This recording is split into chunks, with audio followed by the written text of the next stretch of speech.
Max souffrait avec ses patients. L'anxiété qui l'en nourrissait virait au désespoir, puis au remords, quand il ne parvenait pas à se rétablir. Chaque revers était de sa faute, chaque décès impardonnable. « J'attends de tous mes patients qu'ils aillent mieux », dit Max d'une voix monocorde. Autrement dit, lorsqu'ils allaient effectivement mieux, il n'en tirait aucune satisfaction. La joie de ses patients ne trouvait aucun écho en lui. Max n'était pas du tout comme ces médecins qui se sentent tout-puissants et qui, d'une certaine manière, exigent la perfection de tous leurs patients. Chaque fois que l'état d'un de ses patients empirait, il perdait un peu plus confiance en lui et se sentait un peu moins digne du titre de docteur. Ses fulminations, ses attaques verbales et sa rage ne servaient qu'à masquer une même réalité sous-jacente. Il avait peur. Les symptômes physiques et psychologiques de Max étaient inquiétants, mettant même sa vie en danger.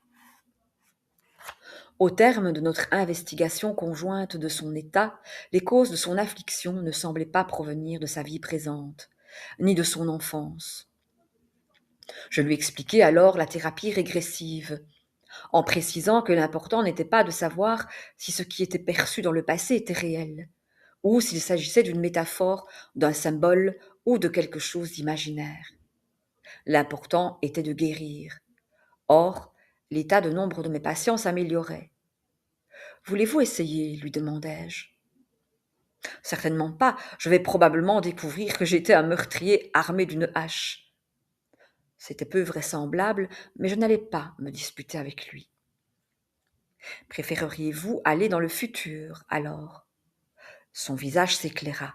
« Volontiers. Il sera certainement meilleur que le présent. » Il arrive souvent que des patients logiques, cerveau gauche, des médecins, des avocats par exemple, aient plus de facilité à progresser vers l'avenir qu'à régresser dans le passé. Ils se disent que tout cela est imaginaire, de toute façon. Selon mon expérience, cependant, ce qui s'exprime est bien davantage que de l'imagination. Le corps de Max se détendit rapidement, et il sombra dans un état profond qui lui procura un répit bienvenu dans sa vie quotidienne. Il ne fallut guère de temps avant qu'une image claire n'apparaisse. Il se vit sous les traits d'un prof, s'adressant à de nombreux guérisseurs, un médecin du proche futur, entouré de tous ses étudiants, dans une sorte d'amphithéâtre céleste. « Ce travail est satisfaisant, » me dit-il. « La plupart d'entre eux sont meilleurs médecins que moi, mais je suis capable d'aller au-delà du physique et de toucher l'émotionnel. Je leur enseigne donc comment la conscience se sépare du corps, afin que nous puissions comprendre les mécanismes de la guérison spirituelle. La conscience, voyez-vous, passe par diverses étapes. D'abord, elle plane au-dessus du corps physique, passant en revue sa vie émotionnelle et se préparant à aller plus haut. Puis elle laisse également le corps émotionnel derrière elle, devenant de plus en plus légère. J'appelle cet état le corps mental. Enfin, elle se sépare aussi de ce monde, et elle est libre d'ajuster ses vibrations naturelles aux sphères plus hautes, afin d'atteindre des états encore plus élevés.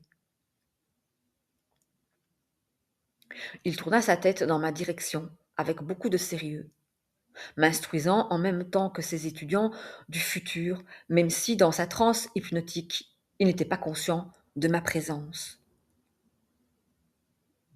Quand on comprend les interactions entre ces 4 niveaux, on peut découvrir les clés de la guérison psychologique et corporelle au niveau physique, puis les analyser et les appliquer.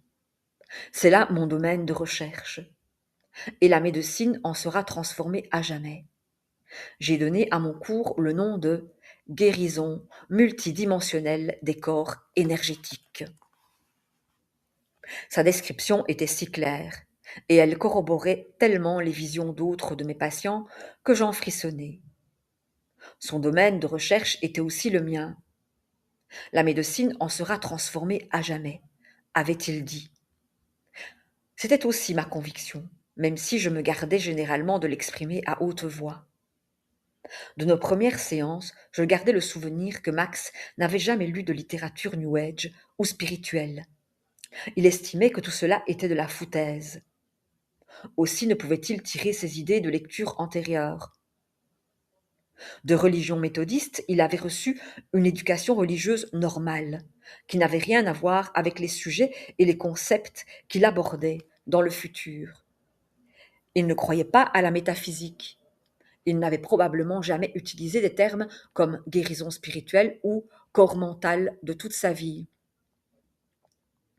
Bon Dieu, mais qu'est-ce que c'était que tout cela? Me demanda-t-il quand je l'eus ramené dans le présent. L'expérience semblait l'avoir plus amusé qu'étonné. Qui peut le savoir, répondis-je. Puis je me contentai de lui dire que ce schéma de médecin, prof et guérisseur n'était pas surprenant, compte tenu de sa profession actuelle, et que, même si j'étais pas expert en la matière, ses observations présentaient quelques similitudes avec des concepts métaphysiques dont j'avais entendu parler au fil des ans. Mes propres pensées, cependant, allaient plus loin. Ce qu'il avait vécu n'était pas imaginaire à mes yeux. Des éléments de sa conscience avaient construit un archétype de ce qu'il souhaitait pour sa vie future. Ce qu'il avait entrevu correspondait aux expériences de mort imminente d'autres personnes, mais il allait même au-delà, jusqu'à parler de conscience humaine, voyant celle-ci s'élever vers l'être unique. J'aimerais aller dans le passé, me dit-il, à la prochaine séance, encore tout excité par sa précédente aventure. Dans vos vies passées. C'est cela, le futur était super. Pourquoi le passé serait-il plus mauvais? En plus, je suis curieux. Je lui rappelai que c'est lui qui contrôlait le processus et qu'il pouvait toujours arrêter ou adapter l'expérience, voire passer à une autre incarnation s'il le désirait. À nouveau, il se mit facilement en transe profonde, et je l'entraînai dans le passé. À ma grande surprise, compte tenu de son côté macho déplaisant, il était de sexe féminin. Je suis jeune et belle, mariée à un homme bien. C'est quoi? Le XIIe ou le XIIIe siècle? Je vis dans une petite communauté en Europe, Europe de l'Est. J'ai eu de nombreuses maladies dans ma vie. C'est sans doute pour cela que je suis guérisseuse, même si c'est parmi les animaux et les plantes que je me sens le mieux. Durant ma grossesse, j'ai eu la scarlatine et j'ai perdu mon enfant. Je ne pourrai pas en avoir d'autres, ce qui nous rend très tristes, mon mari et moi. Quand les gens sont malades, ils font appel à moi, car ils savent que si je les touche ou que je les traite avec mes herbes et mes plantes, ils vont mieux. Parfois, ça paraît miraculeux. Certaines personnes m'acceptent et sont aimables envers moi et mon mari, mais la plupart d'entre eux, je crois, ont peur de moi. Ils croient que je suis une sorcière et que j'ai des pouvoirs surnaturels. Ils me trouvent un peu bizarre ou folle, mais je ne suis ni l'un ni l'autre. C'est juste que je leur préfère la compagnie des animaux et des plantes. Et puis, il y a ce type qui vit dans un village voisin. Il me crie toujours de m'en aller et conseille aux enfants de ne pas m'approcher. Mais là, il a besoin de moi. Aussi est-il venu me chercher. Sa femme vient de mettre au monde une fille mort-née, une fille qui est morte comme la mienne. Et voilà qu'elle délire et qu'elle est toute brûlante. Je me sens précipitée avec lui jusqu'à sa maison.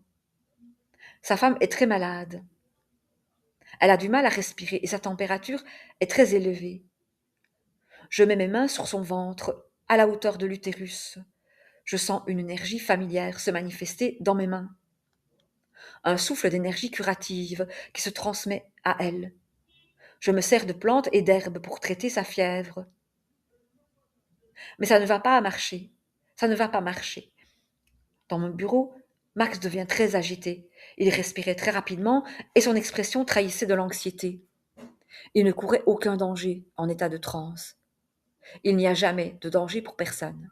mais il éprouvait visiblement de l'empathie pour cette jeune fille et pour lui-même, au souvenir de ces événements anciens.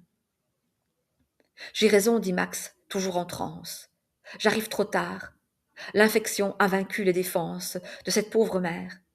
Elle meurt alors que mon énergie se déverse en elle. Personne n'aurait pu la sauver. C'est la plus grande défaite de ma vie. L'agitation de Max s'accrut. Le mari de cette femme est furieux. Il buvait durant tout le traitement. Je l'avais à peine remarqué. Et maintenant il est bouleversé. Il perd la tête à cause de la mort de sa femme et de son enfant. Vous l'avez tuée, diablesse, sorcière, crie-t-il. Et avant même que je ne puisse me défendre, il sort un couteau et me l'enfonce dans la poitrine. Je suis choquée. Je n'en reviens pas. Une douleur aiguë envahit mon thorax. C'est comme si le couteau avait atteint mon cœur. Max se plia en deux de douleur, puis se détendit aussi rapidement.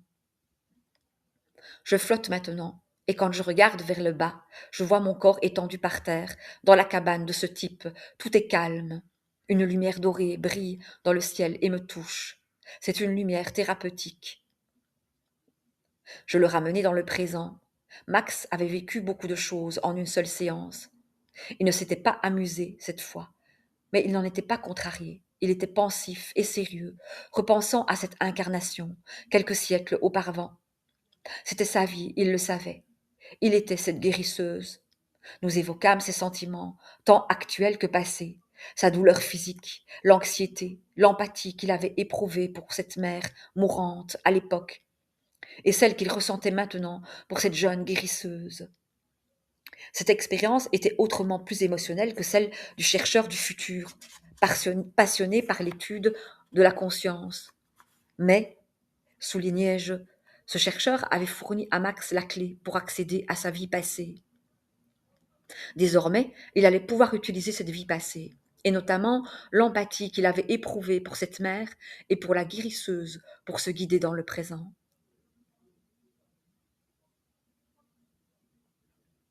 Au fil des semaines qui suivirent, la transformation de Max devint évidente aux yeux de sa famille, de ses collègues et de ses patients, comme de moi-même. Ses douleurs dans la poitrine disparurent maintenant qu'il en connaissait l'origine. Il comprit que bien qu'il avait été tué pour n'avoir pas su guérir un patient dans une vie passée, tout comme il le souhaitait, mettre fin à ses jours dans celle-ci. À chaque échec, la mort de ses patients, tant à cette époque qu'aujourd'hui, n'était pas de sa faute. Il prit conscience qu'il pouvait se servir de ses connaissances et de son expertise médicale pour faire de son mieux, mais qu'il ne pouvait pas tout contrôler,